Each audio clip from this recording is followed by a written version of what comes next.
এই যেটো ঘটনা ঘটি গল এই পৰিপ্ৰেক্ষিতত আমি ইতিমধ্যে আমাৰ জিলা আয়ুক্ত মহোদয়ৰ লগত গোটেইখিনি কথা আলোচনা কৰিছো তেখেতেও নিজৰ ঊৰ্ধ্বতম কৰ্তৃপক্ষৰ লগত আটাইখিনি কথা আলোচনা কৰিছে আৰু এই যেটো আপোনালোকে কাৰ্যসূচী আজি হাতত লৈছে এই কাৰ্যসূচীটো প্ৰতি লক্ষ্য ৰাখি পেলাই আমাৰ জিলা প্ৰশাসনৰ তৰফৰ পৰা ৰাইজলৈ এটা অনুৰোধ যে ৰাইজৰ ফালৰ পৰা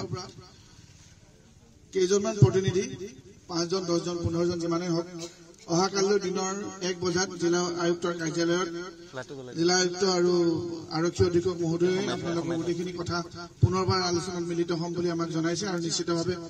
অহাকালিৰ যিখন আলোচনা জিলা আয়ুক্ত মহোদয়ৰ নেতৃত্বত হ'ব তাত তেখেতে কিছু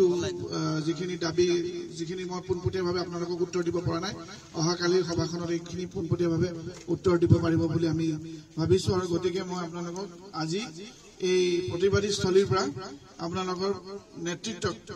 ৰাইজৰ নেতৃত্ব বা ৰাইজৰ প্ৰতিনিধি হিচাপে আপোনালোকৰ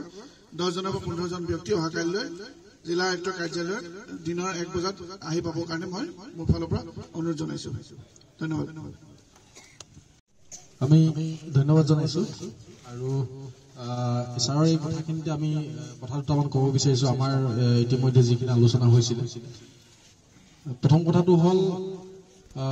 গোটেই বিষয়বস্তুটো যেহেতু আমি সকলোৱে জানো যে গণতান্ত্ৰিক প্ৰতিবাদ এটা যেহেতু আমাৰ কৰা হৈছে আৰু গণতান্ত্ৰিক প্ৰতিবাদৰ সমাধান সূত্ৰ সেই টেবুলতে আহিব আলোচনা মাজেদিহে আহিব আমি সেইখিনি বিশ্বাস কৰোঁ কিন্তু কথাটো হ'ল আমাৰ যি প্ৰতিবাদ এই প্ৰতিবাদটো কোনো কালে কেতিয়াও স্থগিত নহ'ব আজি সাময়িকভাৱে অহাকালি সেই আন্দোলনৰ সময়খিনিলৈকে আমাৰ এই ৰাজপথৰ আলোচনাৰ সময়খিনিলৈকে ৰাজপথৰ আন্দোলনটো আমি যিখিনি আলোচনা কৰিছোঁ সেই ৰাইজৰ সৈতে সেইখিনি আমি স্থগিত ৰখাৰ আমি সিদ্ধান্তখিনি লৈছোঁ যদিও যেটো মৃতদেহ আছে ইতিমধ্যে পোষ্টমৰ্টেম হৈছে আৰু সেই মৃতদেহটো কিন্তু একো এটা সিদ্ধান্ত নোহোৱা পৰ্যন্ত ৰাইজে তথা পৰিয়ালবৰ্গই কিন্তু গ্ৰহণ কৰিবলৈ ইচ্ছা প্ৰকাশ কৰা নাই গতিকে আৰু অহাকালি আলোচনাৰ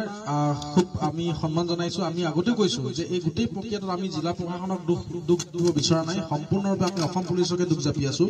তেখেতলোকে আমি দুখীয়া সাব্যস্ত কৰিছো গতিকে জিলা প্ৰশাসনে যি ধৰণৰ ব্যৱস্থা গ্ৰহণ কৰিছে এই গোটেই সমস্যাটোৰ প্ৰতি বা এই গোটেই ৰাইজৰ যি প্ৰতিবাদী কণ্ঠ সেই প্ৰতিবাদী কণ্ঠক সন্মান জনাইছে আৰু সন্মান জনাই তেখেতসকলে যি আলোচনাৰ বাবে আমাক নিমন্ত্ৰণ জনাইছে আমি ইতিমধ্যে পৰিয়ালবৰ্গ আৰু ৰাইজৰ সৈতে আমি আলোচনাখিনি কৰিছো অহাকালি সেই আলোচনালৈ আমাৰ যিকেইজন প্ৰতিনিধি আছে সেই প্ৰতিনিধিসকলে উপস্থিত হ'ব কিন্তু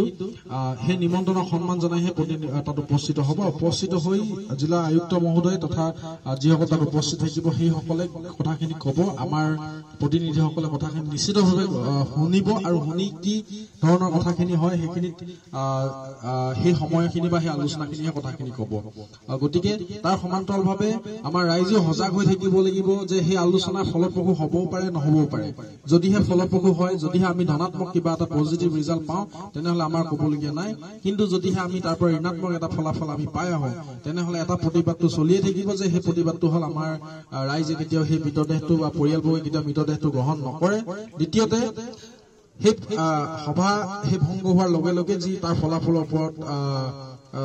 নিৰ্ভৰ কৰি কিনে আমাৰ পৰৱৰ্তী কাৰ্যসূচীটো সমূহ হ'ব গতিকে সমগ্ৰ ৰাইজকে অহাকালিলৈ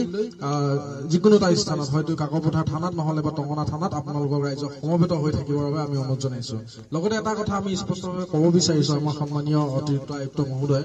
যে যিহেতু গোটেই বিষয়টোত আমি তিনিচুকীয়া জিলাৰ এই গোটেই ৰাইজসকলৰ ফালৰ পৰা তিনিচুকীয়া জিলাৰ আৰক্ষী অধীক্ষক মহোদয়কো যিহেতু সন্দেহৰ আঙুলি টোৱাইছে গতিকে তেখেতৰ ওপৰতো আমাৰ কিছুমান বা ৰাইজৰ কিছুমান কথা ক'বলৈ থাকিব তো গতিকে আৰক্ষী অধীক্ষক মহোদয় সেই সভাখনত উপস্থিত নাথাকি যদি IGP বা DIG তেওঁৰ ঊৰ্ধ্বতম যদি কোনোবা পুলিচ অফিচাৰ উপস্থিত থাকে তেনেহ'লে আমি নিশ্চিতভাৱে কথাখিনি খোলাখুলিকৈ আমি ক'বলৈ পাম বুলি কিনে আমাক সেই সুযোগটো দিব বুলি আমি আশা কৰিছো আপোনাৰ বাহনখনক লৈ আপুনি সমস্যাৰ সন্মুখীন হৈছে নেকি অথবা আপোনাৰ বাহনখন মেৰামতিৰ প্ৰয়োজন নেকি যদি প্ৰয়োজন তেন্তে পলম নকৰিব আপোনাৰ প্ৰিয় বাহনখনৰ যিকোনো সমস্যা সমাধানৰ বাবে সাজু হৈ আছে RN automobiles denting and painting mechanical works electrical works running জবছৰ লগতে আন বহুতো সুবিধা উপলব্ধ আমাৰ ৱৰ্কশ্বপত আমাৰ এক্সপাৰ্ট মেকানিকৰ দলে কম সময়ত আৰু অতি কম খৰচত আপোনাৰ বাহনখনক দিব অন্য এক মাত্ৰা গতিকে পলম কিয় আজিয়ে লৈ আহক আপোনাৰ বাহনখন আমাৰ ঠিকনা RN অটোমোবাইলছ VIP ৰোড তিনিচুকীয়া অধিক তথ্যৰ বাবে যোগাযোগ কৰক 9954526711